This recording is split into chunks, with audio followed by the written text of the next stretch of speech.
Selamat datang di video saya. Perkenalkan, nama saya Prema Satwika, mahasiswa Informatika Universitas Udayana.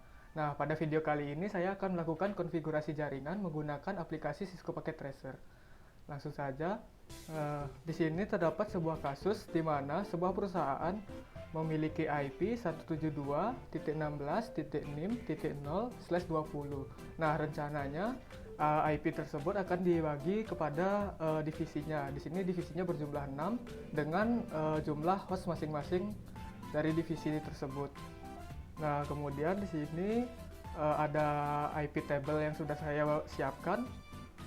Nah, pertanyaannya bagaimana cara kita mendapatkan IP table ini? Pertama, kita harus menentukan subnet max dan jumlah subnetnya ya. Nah, dari IP perusahaan tersebut yang /20, jika dalam biner, maka IP tersebut akan menjadi seperti ini.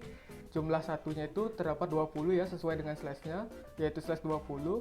Kemudian IP ini dikonversi ke dalam desimal. Maka akan menjadi 255.255.240.0 dan ini merupakan subnet max-nya. Kemudian kita mencari jumlah dari subnet dengan rumus 2 pangkat X. Nah, X di sini adalah jumlah angka 1 atau nilai 1 pada oktet ketiga. Yaitu ada 4 di sini.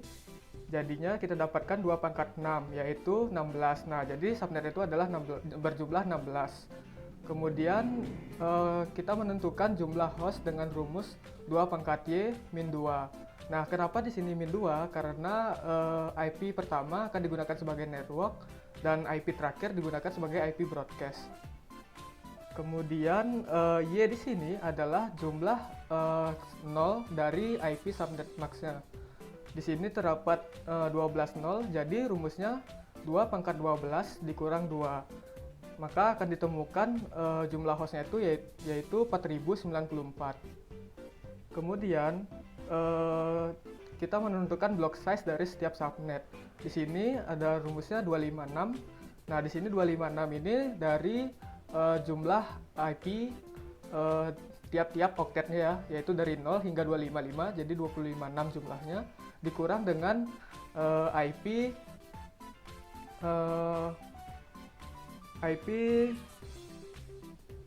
dikurang dengan IP dari oktet ketiga pada subnet max-nya yaitu 240, maka didapatkan hasil 16.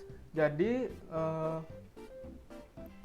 pada subnet 1 IP oktet ketiganya 0, subnet 2 16, subnet 3 32, subnet 4 48. Kemudian IP broadcast itu adalah IP terakhir ya. Kemudian host awal itu adalah IP setelah IP network. Host akhirnya adalah IP sebelum IP broadcast. Nah, langsung saja ini ke desainnya. Di sini saya membuat desain untuk 6 divisinya itu. Di sini ada divisi keuangan, pemasaran, produksi, IT, SDM, dan gudang. Nah, di sini kenapa saya menggunakan 2 switch pada divisi pemasaran dan produksi? Karena switch ini hanya memiliki 24 port. Nah, di mana 24 port ini tidak cukup untuk memenuhi kebutuhan host dari IP perusahaan, yaitu ingin menggunakan 40 host dan divisi produksi ingin menggunakan 30 host. Nah, langsung saja kita ke konfigurasi. Di sini saya akan mulai dari setting server ya. Di sini server pertama pada divisi keuangan akan saya gunakan subnet pertama, yaitu IP-nya 172.16.0.2. Karena IP host pertama akan saya gunakan untuk router. Di sini subnet max-nya 240.0, default gateway-nya adalah IP untuk router yaitu 0.1. Nah, selanjutnya kita setting di DHCP-nya. Pertama di on-kan dulu, kemudian default gateway-nya yaitu IP routernya 0.1. Selanjutnya adalah start dari hostnya. Kita mulai dari 3 karena 2 sudah dipakai oleh server. Kemudian masukkan jumlah user hostnya yang berjumlah 20. Kemudian di save dan close. Selanjutnya setting pindah ke DHCP untuk kliennya. agar mendapatkan IP secara otomatis yang sudah di-share oleh server.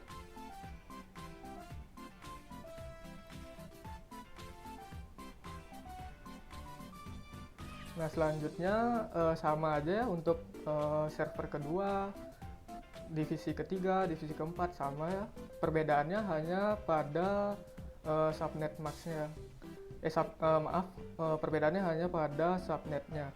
Jadi divisi kedua itu menggunakan subnet kedua yaitu .16.0, kemudian divisi ketiga menggunakan subnet ketiga, begitu seterusnya.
Nah, jika sudah, selanjutnya saya akan melakukan pengalamatan untuk routernya agar router dapat terhubung dengan klien.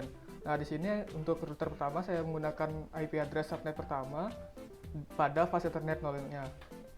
IP-nya 0.1, subnet max-nya 240.0. Ingat di on kan, kemudian di close. Untuk router kedua, saya gunakan di fase Ethernet 0 IP dari subnet kedua, yaitu 16.1. Kemudian subnet max-nya 240.0, ingat di on kan. Kemudian untuk router ketiga saya menggunakan sama ya. Perbedaannya hanya pada oktet ketiga dari IP tersebut menggunakan IP dari subnetnya masing-masing. Begitu seterusnya. Jika sudah, maka akan saya lakukan pengalamatan agar router dan router saling terhubung. Nah, di sini untuk menghubungkan router pertama dengan router kedua, saya ingin menggunakan subnet ke-7 ya. Nah, di sini IP-nya 96 pada oktet ketiganya. Nah, jadi pada fase Ethernet 1 saya masukkan IP-nya 172.16.96.1. Kemudian subnet max yang otomatis langsung di on kan. Lalu masuk ke router kedua. Nah, di sini masuk ke fase Ethernet 1. Masukkan IP address-nya sama dengan subnet 7 96.2 tapi sini. Kemudian subnet max yang otomatis di on kan, ingat. Nah, selanjutnya untuk router ketiga itu settingannya sama ya, konfigurasinya sama aja. Nah, di sini saya percepat ya.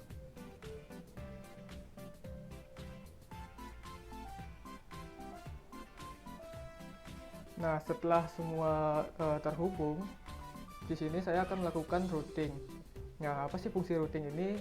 Fungsi routing ini agar divisi ini bisa saling mentransfer data ya, atau saling kenalan lah istilahnya.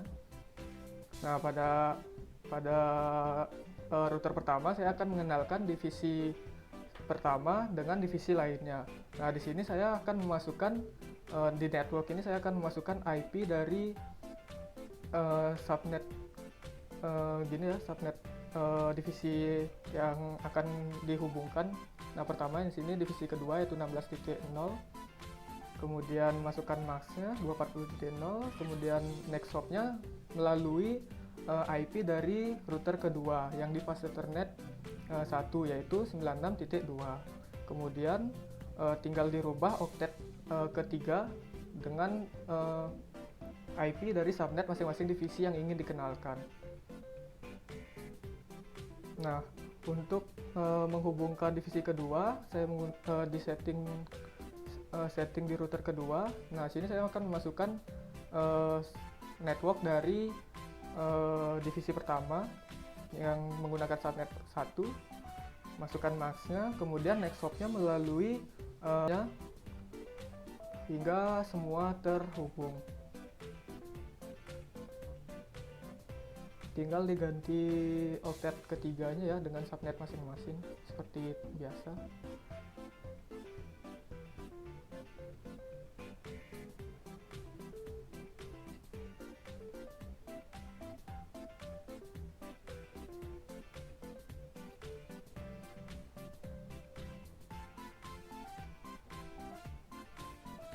Nah, untuk mempersingkat waktu di sini saya percepat saja ya.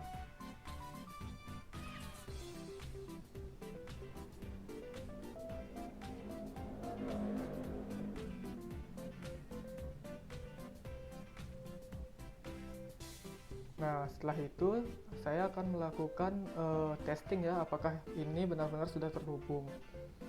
Nah, caranya sini mengirimkan pesan. Nah, di sini pertama itu failed ya. Itu sudah wajar pertama kali karena itu masih mencoba-coba ya. Nah, setelah kita kirim ulang pasti hasilnya akan sukses. Nah, di sini testingnya akan saya percepat juga ya, agar mempersingkat waktu. Nah, di situ terlihat beberapa sudah sukses. Nah, sekarang sudah sukses semua. Kemudian interface dari router terakhir yang ketujuh kan di Fasernet 1.0-nya belum terpakai. Nah, di situ bisa kita gunakan sebagai internet ataupun printer ya. Namun karena soalnya tidak